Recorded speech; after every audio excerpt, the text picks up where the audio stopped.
Terima kasih. Assalamualaikum warahmatullahi wabarakatuh. Selamat pagi, salam sejahtera untuk kita semua. Om Swastiastu, Namo Buddhaya, salam kebajikan. Yang terhormat Direktur Jenderal Energi Baru Terbarukan dan Konservasi Energi Bapak Suryastoto, yang saya hormati Direktur Bioenergi Ibu Andrea Febi Misna, Direktur Utama PJB, Direktur Utama IP, para pembicara, narasumber, serta peserta FGD yang hadir pada hari ini. Marilah kita panjatkan puji syukur kehadirat Allah Subhanahu wa Ta'ala atas berkat rahmat, hidayat, dan inayahnya. Kita semua dalam kondisi sehat walafiat untuk dapat mengikuti acara FGD nasional tentang co-firing biomasa pada PLTU Batubara. Bapak Ibu yang kami hormati, sebagaimana kita ketahui bersama bahwa pemerintah RI telah mencanangkan target bauran energi nasional dari EBT sebesar 23% pada tahun 2025.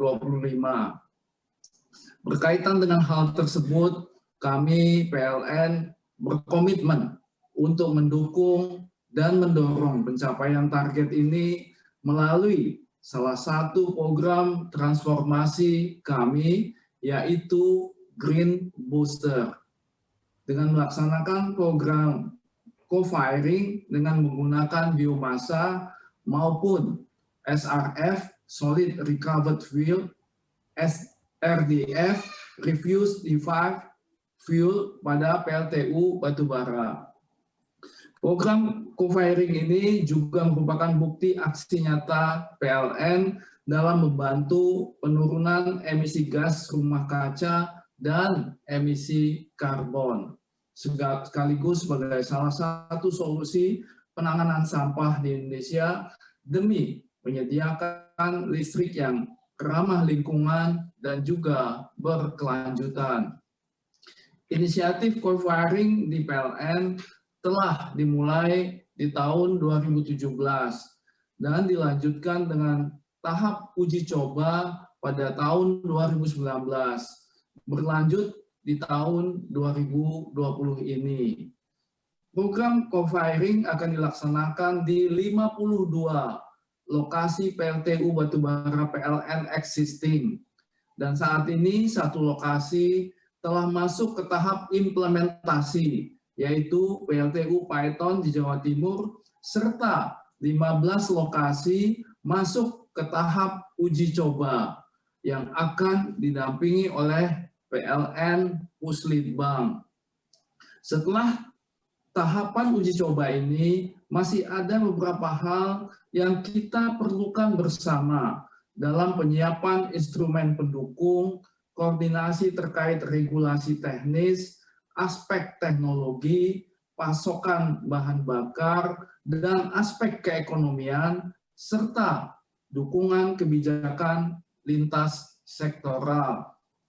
Oleh karena itu, PLN berharap dengan dilaksanakan FGD co-firing nasional yang melibatkan banyak stakeholder ini, solusi untuk permasalahan, kepastian, dan jaminan sustainability pasokan biomasa, baik dari sisi jumlah, spesifikasi, maupun harga, serta permasalahan lingkungan, bisa teridentifikasi dan kita dapatkan solusinya.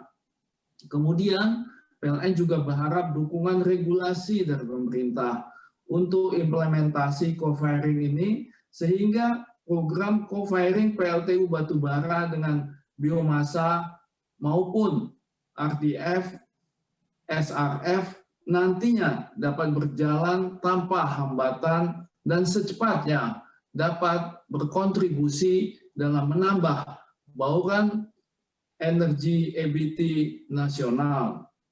Bapak Ibu yang kami hormati, akhir kata kami mengucapkan terima kasih kepada pemerintah, khususnya Bapak Suciastoso, Direktur Jenderal Energi Baru Terbarukan dan Konservasi Energi Kementerian SDM atas penyelenggaraan acara FGD ini. Kemudian kami juga berterima kasih kepada Bapak Ibu pembicara, narasumber, dan peserta FGD ini. Selamat berdiskusi, semoga kita dapat menemukan solusi dan kesimpulan yang bermanfaat ke depan agar tercipta energi yang lebih bersih, ramah lingkungan, dan berkelanjutan untuk negara tercinta Indonesia.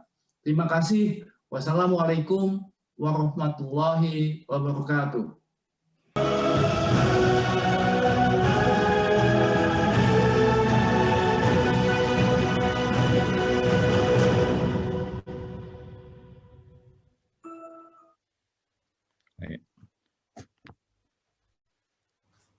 Assalamualaikum warahmatullahi wabarakatuh. Selamat pagi dan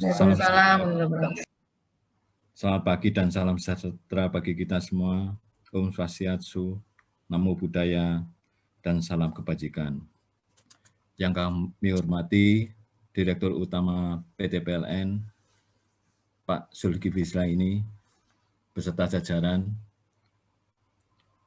para Kepala Dinas ESDM se-Indonesia atau yang mewakili, perwakilan Kementerian KLHK, perwakilan Kementerian Bappenas, perwakilan Kementerian PUPR, perwakilan Kementerian BUMN, para pejabat di Kementerian SDM, Direktur Bioenergi, para pimpinan anak perusahaan PT PLN, Indonesia Power, ini hadir Pak Asin, PJB Pak Iwan dan Pak Sugianto, dan Puslenlis, perwakilan akademisi dan perguruan tinggi, ada IPB, UGM, ITB, UI, dan lain-lain, para ketua asosiasi profesi dan perusahaan, METI, MKI, IKB, para hadirin dan undangan sekalian yang berbahagia, baik yang hadir secara fisik maupun secara virtual. Pertama-tama, mari kita panjatkan puji syukur kehadirat Allah SWT, kita bisa kumpul pagi ini dalam acara serial FGD Nasional Co-Firing Biomasa pada PLTU di Hotel Aston Bogor dan juga melalui video conference.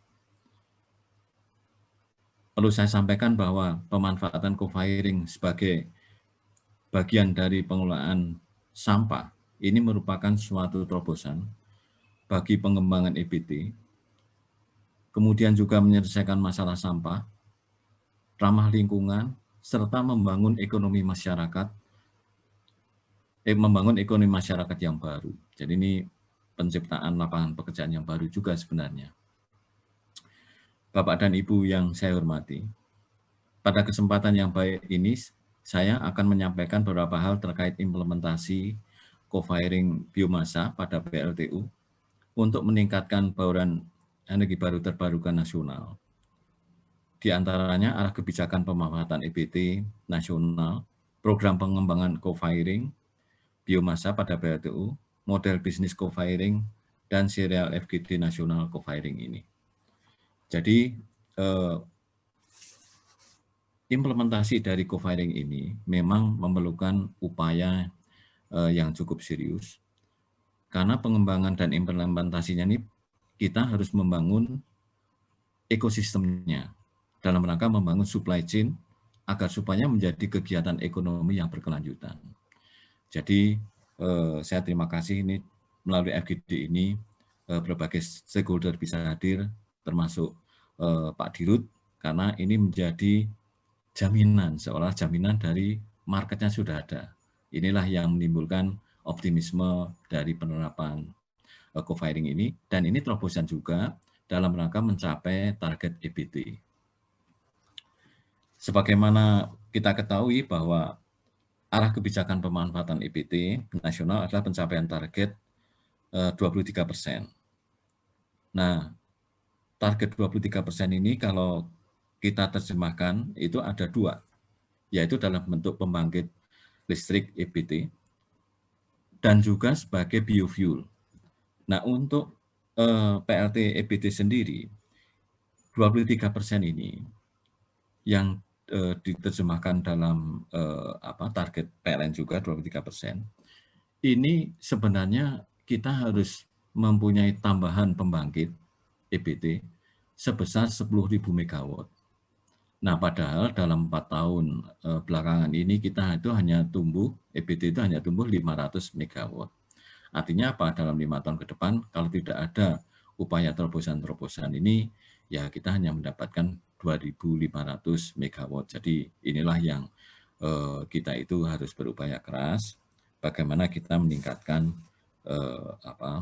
target tersebut. Dan alhamdulillah co-firing ini bisa memberikan kontribusi yang signifikan dalam penambahan EBT tadi. Ini kalau menurut laporan, walaupun kita targetnya sangat hanya 1-3%, nah, namun dalam pelaksananya ternyata bisa lebih dari itu. Nah, inilah yang nanti mohon Pak Dirut bisa kita dorong di dalam uji coba ini, sehingga ini bisa menyelesaikan masalah sampah, tapi juga mengembangkan EBT juga itu. Nah, ini tentu saja karena ini ramah lingkungan, ini bisa mencapai target, sebagai upaya mencapai target juga pengurangan emisi 29%, dan 41% dengan bantuan internasional. Kemudian pada kesempatan ini, sekali lagi saya mengapresiasi PLN, karena satu dalam hal RUPTL ini targetnya 23%, dan bahkan kalau dengan ada program Green Booster, ini bisa lebih dari situ. Dan kita dengan kebijakan air price dengan harga keekonomian yang wajar dan terjangkau. Nah, terjangkaunya ini adalah nanti ada insentif kalau harga EBT itu di atas PBB. Inilah yang sehingga PLN itu juga tidak akan kesulitan juga nih Pak Dirut dalam mendorong EBT ini. Dan kita harapkan kita bisa mencapai target tersebut. Namun demikian ya ini kita perlu upaya bersama yang secara serius dan konsisten untuk mencapai target tersebut. Ya salah satunya dengan co-firing biomasa ini.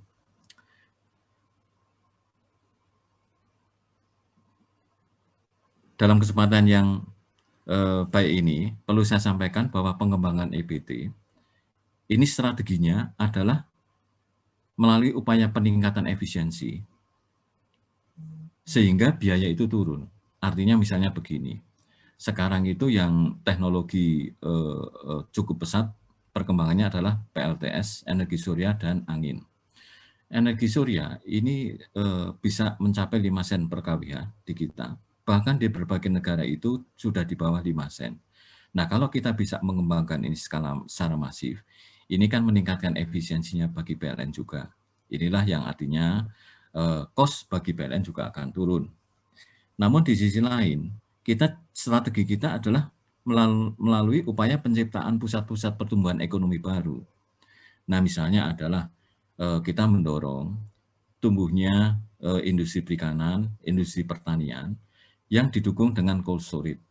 Nah, dalam pusat-pusat pertumbuhan ekonomi inilah yang coba kita bangun pusat pembangkit listrik renewable, sehingga ini menimbulkan pusat-pusat pertumbuhan ekonomi baru. Misalnya di Lampung, kemarin saya mewakili Pak Menteri di acara di Lampung, di sana ada acara panen besar gitu dengan Menteri Pertanian dan Pak Gubernur.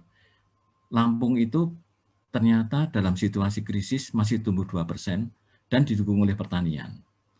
Nah, ini kalau di sana diciptakan klaster-klaster pertanian, kemudian didukung dengan cold storage ini bisa meningkatkan logistik dari pertanian itu sendiri maupun juga untuk pengolahan hasil-hasil pertanian. Ini ekonominya bisa tumbuh di atas 5%. Menteri Pertanian juga sudah mempunyai upaya-upaya demikian. Nah, ini ternyata biomasa sisa-sisa dari hasil pertaniannya ini potensial juga untuk menjadi bahan baku bagi pembangkit listrik juga. Nah inilah yang nanti ini menjadi program-program khusus, nanti kita sinergikan dengan anak-anak perusahaan PLN dalam menciptakan klaster-klaster pusat pertumbuhan ekonomi baru ini juga. Artinya, walaupun di satu sisi memang demand PLN turun, tapi ini juga potensi juga untuk meningkatkan kegiatan dari pembangkit listrik juga. Inilah yang nanti bagian dari FGD ini akan kita bahas juga, semoga bagaimana kita membangun suatu proyek yang ekonomis, kemudian bagaimana membangun supply chain-nya. Bapak dan Ibu sekalian yang saya hormati, tentu Bapak dan Ibu yang hadir di sini mengetahui mengapa program co-firing biomasa, sampah, dan PLTU ini sangat penting. Kita sepakat bahwa co-firing merupakan proses penambahan biomasa sebagai bahan bakar pengganti parsial ke dalam boiler batubara tanpa melakukan modifikasi yang signifikan atau no capital investment. Co-firing ini mempunyai beberapa keunggulan lain seperti mengurangi penggunaan energi fosil yang tidak terbarukan, meningkatkan porsi bauran EBT dalam total bauran energi nasional dengan cara yang relatif cepat, mudah, dan murah, tanpa harus membangun pembangkit batu. Alternatif untuk pengolahan sampah tanpa harus membangun PLTSA. Nah ini isu dari PLTSA ini adalah bahwa ternyata teknologi yang sekarang itu tidak bisa mengelola 100% dari sampah itu sendiri. Nah ini kita harapkan dari uji cobanya Indonesia Power maupun PCB ini bisa mengelola hampir lebih dari 80%. Nah inilah yang dalam penerapan dari proyek-proyek ini bisa kita dalami. Kemudian ada jaminan off-taker dalam jangka panjang. Inilah peran sangat penting ini Pak Dirut. Inilah yang menjadi sebenarnya fundamental dari keekonomian co-firing ini gitu. Dan sekaligus pengembangan biomasa. Kemudian mengurangi emisi CO2, dan co-firing juga akan mengurangi emisi SOx karena biomasa kayu mengandung sulfur yang jauh lebih sedikit daripada batu bara. Kemudian off-taker co-firing biomasa yang sangat besar, tentu saja PLN, PLTU PLN, dan juga industri semen ataupun industri lainnya yang menggunakan batu bara. Seperti di Bandung ini banyak industri-industri yang menggunakan batu bara. Nah ini sudah mulai ada komunikasi dengan Indonesia Power untuk menggunakan pilot project yang di Saguling. Nah ini kebutuhan pellet untuk PLTU PLN mencapai 31.500 ton pellet biomasa per hari, dan pellet sampah mencapai 2.745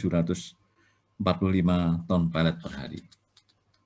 Kebutuhan yang sangat besar ini diharapkan dapat dipenuhi dengan pellet sampah atau residu kegiatan komersial seperti potensi dari sekitar PLTU PT PLN sekitar 8.000 ton per hari, baik dalam bentuk sampah kemasan, sampah plastik, kertas, cardboard, dan lain-lain. Kemudian limbah pertanian, limbah hutan, replanting tebangan seperti potensi dari replanting sawit, ini potensinya 55 juta meter kubik per tahun. Kemudian replanting dari karet sekitar 10 juta meter kubik per tahun. Eceng gondok, nah ini pilot projectnya Indonesia Power di Saguling dan cukup berhasil. Inilah yang kita sudah komunikasi dengan PUPR Pak Dirut, nanti ditawarin untuk menyelesaikan masalah waduk juga di mana? Di Jawa Tengah. Jawa Tengah. Kemudian limbah tebangan atau rempasan. Kemudian energy crops seperti luas HTI yang siap untuk tanaman energi, yaitu sekitar 200.000 hektar, bahkan lebih.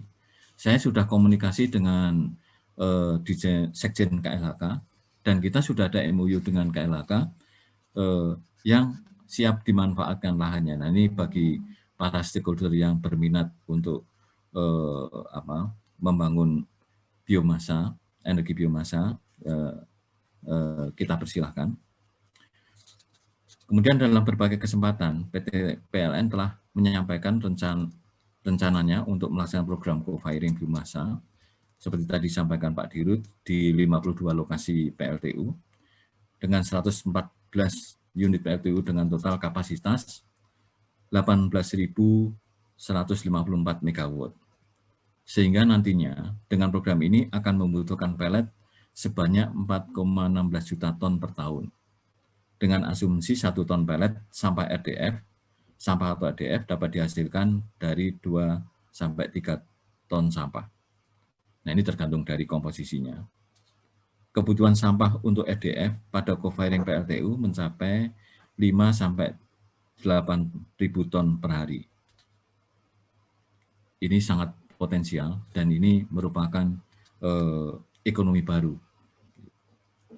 Bapak dan Ibu sekalian yang saya hormati, dalam upaya mendukung implementasi program co-firing biomasa ini, kita telah menginisiasi serangkaian program seperti co-firing biomasa pada PLTU, PT PLN, tengah menyusun roadmap pelaksanaan co-firing biomasa pada PLTU yang direncanakan roll out pada 2021 sampai 2024. Program Citarum Harum, nah ini sudah siap implementasinya, bahkan Indonesia Power di challenge untuk meningkatkan kapasitas dari salah satu lokasinya itu 200 ton per hari. Kemudian juga di Kebon Kongok di Lombok ini juga diharapkan bisa mengolah 200 ton per hari. Nah, ini alhamdulillah teknologi Indonesia Power ini diharapkan bisa menjadi startup bagi pengelolaan sampah di tempat-tempat lain yang potensi sangat besar. Dan Kementerian PUPR sangat berharap bagi suksesnya program Citarum Harum. Kemudian RDF di Cilacap untuk kiln semen oleh PT Solusi Bangun Indonesia. Kemudian tempat olah sampah di Klungkung, Bali. Biomasa Operation System of Saguling ini, BOS, di Saguling. Nah, ini kebetulan off-taker sekitar Bandung sudah siap juga. Kemudian juga gerakan Ciliwung Bersih, ini Gubernur DKI sangat mendukung.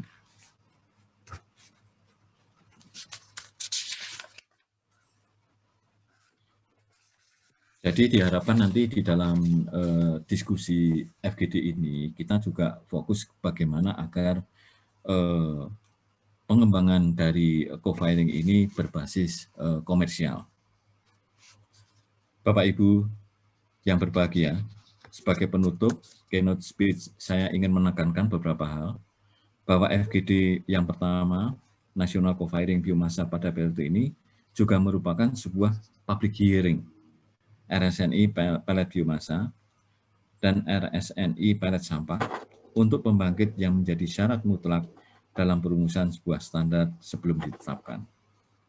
Dalam serial FGD ini nanti akan disampaikan hasil kajian PT PLN yang dilakukan oleh BPPT dan PSUGM terkait kajian penyediaan bahan baku, skema bisnis, dan dukungan regulasi untuk co-firing biomasa pada PLTU. Inilah yang saya maksudkan bahwa ini merupakan bagian-bagian yang penting di dalam membangun supply chain dalam penerapan co-firing ini menjadi suatu kegiatan ekonomi yang sustainable. Pelaksanaan FGD ini merupakan tindak lanjut dukungan Kementerian SDM pada kegiatan co-firing PLTU sebagai jawaban surat Direktur Megaproyek PT PLN perihal permohonan penerbitan kebijakan teknis pelaksanaan kegiatan co-firing PLTU. Adapun rangkaian 4 serial FGD nasional co-firing ini yaitu FGD pertama dengan lingkup pembahasan SNI biomasa dan SRF atau RDF akan dilaksanakan pada hari Senin Selasa 12-13 Oktober di Hotel Aston, Jawa Barat. Kemudian FGD kedua dengan lingkup pembahasan kesiapan teknologi, industri penunjang, dan TKDN yang akan dilaksanakan pada hari Jumat tanggal 16 Oktober 2020 di Hotel Margot Depok. Kemudian FGD ketiga dengan lingkup pembahasan kebijakan, regulasi, dan dukungan pendanaan yang akan dilaksanakan pada minggu keempat bulan Oktober 2020. Kemudian FGD keempat, dengan lingkup pembahasan potensi dan kesiapan pasokan bahan baku, serta skema model bisnis dan keekonomian yang akan dilaksanakan pada minggu kedua bulan November 2020. Harapan dari pelaksanaan serial FGD ini diantaranya adalah terbitnya kebijakan yang terintegrasi dan saling mendukung terkait pemanfaatan co-firing pada existing PLTU, segera diterbitkannya SNI untuk pelet biomasa dan pelet sampah yang dapat diterima oleh semua pihak, tersusunnya kajian komprehensif dan akurat terkait keberlanjutan pasokan, kestabilan harga dan mekanisme supply chain, kemudian terbangunnya infrastruktur pendukung yang menjembatani program co-firing ini, dan juga tersusunnya tata kelola yang mengatur pengusahaan biomasa untuk program co-firing ini. Demikian dapat saya sampaikan. Akhir kata dengan mengucapkan Bismillahirrahmanirrahim, maka kami membuka rangkaian serial FGD Nasional Co-firing Biomasa pada PLTU. Semoga FGD ini berjalan baik, sehingga bisa menghasilkan masukan yang komprehensif, yang ini akan menjadi bagian penting dalam penyusunan kebijakan dan regulasi, seperti yang tadi disampaikan oleh Pak Dirut. Kemudian saya juga menyampaikan apresiasi kepada Pak Dirut atas pelaksanaan implementasi co-firing di PLN, kemudian juga anak-anak perusahaan PLN, dan semoga hasil dari implementasi ini bisa memberikan kontribusi di dalam pengembangan ekonomi baru dan sekaligus peningkatan target EBT. Terima kasih, lebih kurangnya mohon maaf. Wassalamualaikum warahmatullahi wabarakatuh.